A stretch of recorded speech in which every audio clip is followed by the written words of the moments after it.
지난해 12월 3일 비상계엄 선포 직전 윤 대통령 지지율은 20% 아래까지 떨어졌습니다.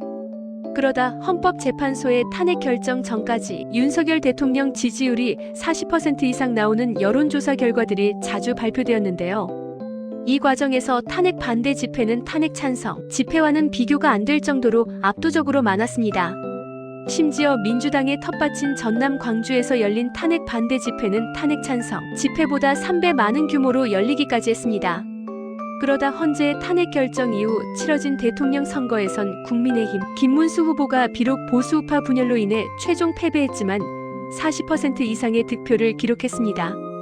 그리고 현재 구속되어 재판을 받고 있는 윤석열 대통령의 정치적 영향력은 여전히 무시할 수 없는 수준인데요. 이처럼 계엄 선포 이후에도 윤석열 대통령의 정치적 영향력이 상당한 이유는 무엇일까요? 저는 이념이라고 생각합니다.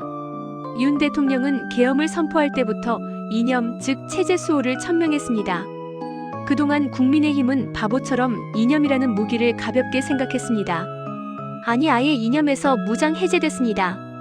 더불어민주당 등 상대 진영은 이념으로 철저히 무장했지만 국민의힘은 중도 타령만 했습니다. 그 결과 선거에서 항상 졌는데요. 하지만 윤석열 대통령은 달랐습니다.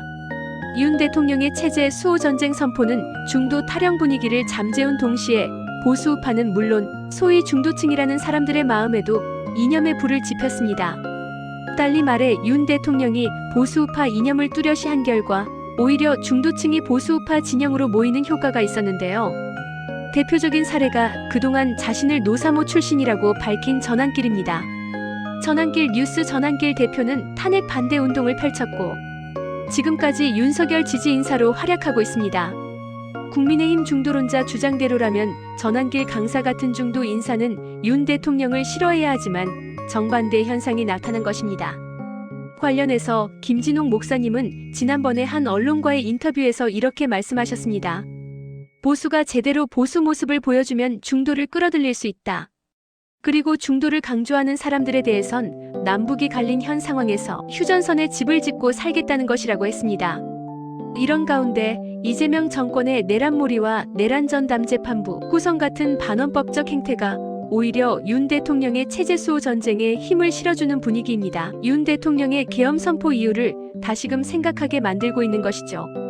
결과적으로 윤석열 대통령이 시작한 체제 수호 전쟁은 상당한 힘을 발휘할 것으로 보입니다. 여러분들의 생각은 어떠신지요?